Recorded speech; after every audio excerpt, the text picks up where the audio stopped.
Welcome to Ace My Exams Learning. Let us get started with today's learning. Question. Explain to what extent Steve Biko and the Black consciousness philosophy inspired Black people to empower themselves against apartheid in the 1960s and 1970s. To answer this essay question effectively, follow this structured approach. 1. The introduction. In the introduction, begin with a brief historical context by explaining that the 1960s and 1970s were a period of deep apartheid oppression in South Africa. Clearly express your stance by briefly stating your argument. For example, make it clear that this essay argues that Steve Biko and the Black consciousness philosophy had a profound impact on Black empowerment, though this influence was limited by state repression and the BCM's organizational shortcomings. 2. Background. Provide relevant background on apartheid and explain the rise of the Black consciousness philosophy. Mention that the banning of the African National Congress and the Pan-African Congress during this time created a political vacuum. Introduce Steve Biko and the rise of the Black consciousness movement, BCM, highlighting that Biko and the BCM emerged in this period. 3. The body. Discuss how Biko's ideas became a tool of empowerment for Black South Africans to continue resisting apartheid. Describe Black consciousness as a philosophy that focused on psychological liberation, Black pride, and grassroots empowerment. And explore the extent to which Steve Biko and the Black consciousness philosophy inspired Black people to empower themselves socially, politically, and psychologically against apartheid. Structure the body into clear thematic paragraphs, each focusing on a specific area where Steve Biko and the Black consciousness philosophy inspired Black empowerment. Use key events, organizations, and examples from the 1960s and 1970s to support each theme.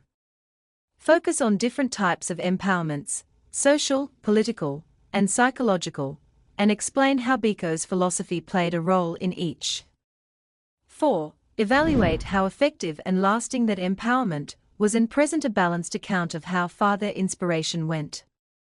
Acknowledge the limitations and challenges BCM faced, such as lack of centralized leadership, limited collaboration with other anti-apartheid groups, and the heavy state repression, including Biko's death in police custody in 1977. 5. The conclusion.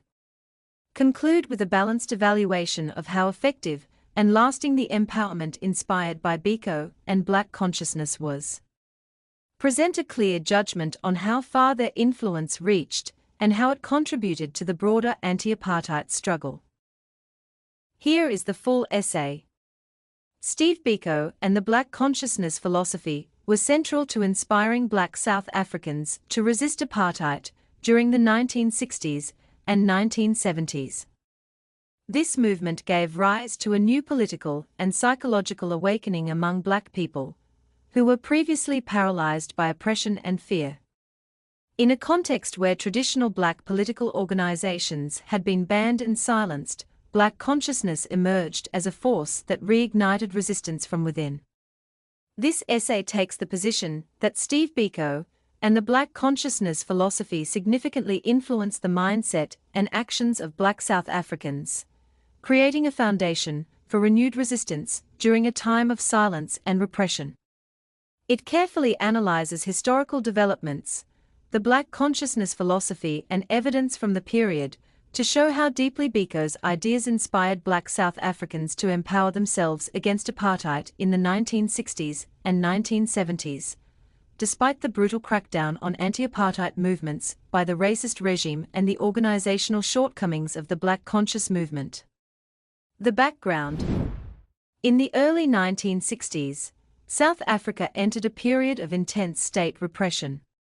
Political resistance from established liberation movements was severely disrupted as key leaders were imprisoned or exiled. This left a political vacuum, particularly among Black youth and intellectuals, who sought new ways to resist apartheid. It was within this context that Steve Biko emerged as a key figure, leading the development of the Black consciousness movement, BCM. This philosophy aimed to restore black pride, psychological liberation, and self-reliance among black South Africans, laying the ideological foundation for a renewed and assertive resistance against apartheid in the decades that followed.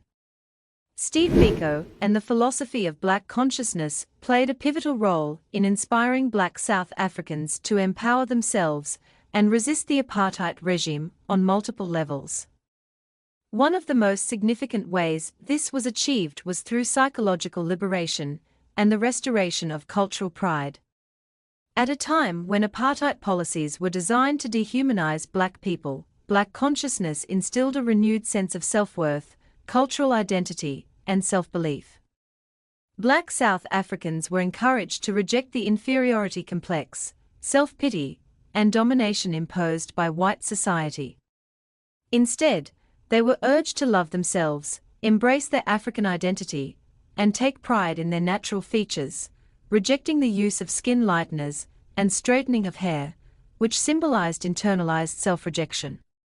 This internal transformation empowered individuals to see themselves not as helpless victims, but as active agents in their own liberation.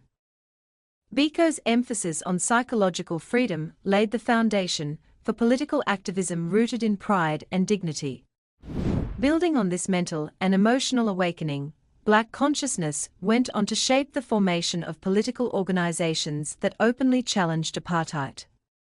A key development was the creation of the South African Students' Organization, SASO, in 1968, which broke away from the white-dominated National Union of South African Students, NUSAS. SASO, under Biko's leadership, adopted BC principles and mobilized university students to resist white domination. This student-led activism inspired similar movements in high schools, such as the South African Students' Movement, SASM, formed in 1972. These student movements spread the philosophy to younger generations and eventually contributed to the founding of the Black People's Convention, BPC, which brought together a broader alliance of students, churches, trade unions, and community groups, all united under the BC banner. The formation of organizations like the Black Parents Association and the Black Allied Workers Union, BAWU, further demonstrated how black consciousness philosophy inspired political mobilization across various segments of black society. Events like the Viva Frelimo rallies in 1974, organized by SASO and the broader black consciousness movement, exemplified this growing political energy. Even when BC leaders were arrested, their imprisonment only intensified resistance, showing how deeply the movement had taken root. This ideological foundation was especially visible during the 1976 Soweto uprising, which became a powerful expression of the confidence and political awareness instilled by black consciousness. The immediate cause of the protest was the enforcement of Afrikaans as a compulsory language of instruction in black schools. However, the students' organized response reflected the deeper influence of BC. Many had been exposed to BC ideas through SASO-trained teachers and student networks. These influences helped establish the Soweto Students' Representative Council, SSRC, which coordinated a peaceful march on the 16th of June, 1976. When police opened fire on the protesting students, killing 13-year-old Hector Peterson and others, the uprising turned into a national flashpoint. The uprising was more than opposition to a language policy, but a politically charged act of defiance rooted in the belief that black people had the right to define their own identity and future. Many students fled the country afterward, taking BC principles with them and spreading the movement into exile. While youth and student activism captured national attention, black consciousness also emphasized grassroots empowerment and self-reliance within black communities. After being banished to King Williamstown, Biko redirected his efforts toward community development, putting BC principles into practice through the establishment of black community programs.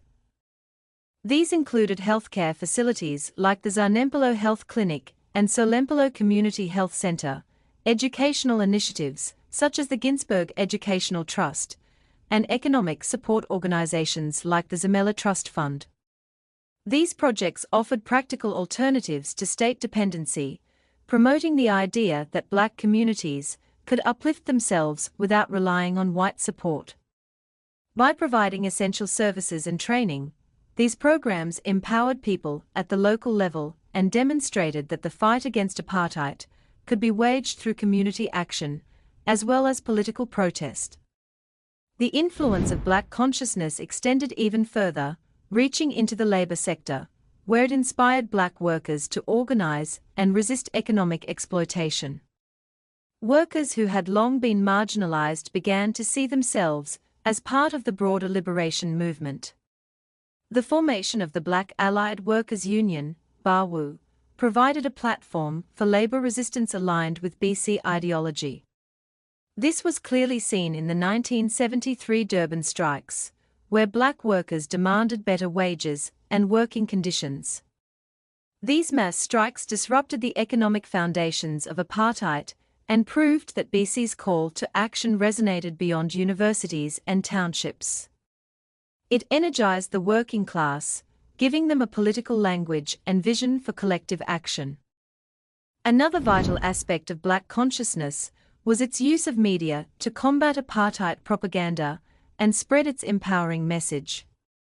In a country where the mainstream media was heavily censored and biased, BC-aligned publications, such as the World newspaper and Thrust magazine, offered black South Africans a new perspective.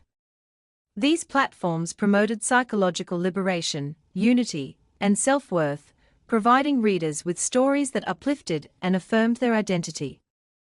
By creating media content that countered the apartheid narrative, the BC movement enabled black South Africans to reclaim their voices and create a shared sense of purpose and solidarity. The message was consistent across all levels of society: liberation begins in the mind. This strategy empowered people with the tools to believe in their own power and take action. Despite its powerful ideological impact, the Black Consciousness Movement, BCM, faced serious limitations that reduced its broader influence during the 1960s and 1970s. While Steve Biko's vision succeeded in awakening black pride, dignity, and a renewed sense of identity, the movement struggled to convert this psychological liberation into a coordinated and lasting political force. Its decentralized structure lacked the national leadership and strategic coherence seen in movements like the ANC, making it difficult to organize sustained resistance or respond effectively to state repression. Independent affiliates often acted in isolation, and once key leaders were banned or arrested, the movement lost direction and momentum. Furthermore, the BCM's refusal to build alliances with white activists or multiracial groups, though rooted in its ideology of self-reliance, limited its capacity to broaden the anti-apartheid coalition. This isolation made it harder to withstand the state's crackdown, which intensified with the banning of BCM organizations and the death of Biko in 1977. Without a strong institutional foundation or succession plan, the movement could not regroup. Though its influence lived on in the consciousness it awakened and in future movements, the BCM's practical political impact during its peak years was ultimately undermined by structural weaknesses and its inability to adapt under pressure. In conclusion, Steve Biko and the philosophy of black consciousness played a transformative role in reigniting resistance during a time of political silence and repression in South Africa.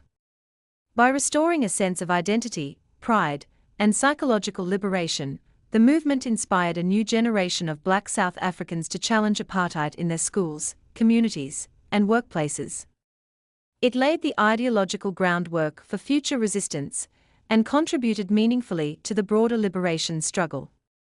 Though the movement was limited by organizational weaknesses and severe state repression, its legacy of black consciousness endures, reminding us that true liberation starts within and that reclaiming dignity is a vital step toward freedom.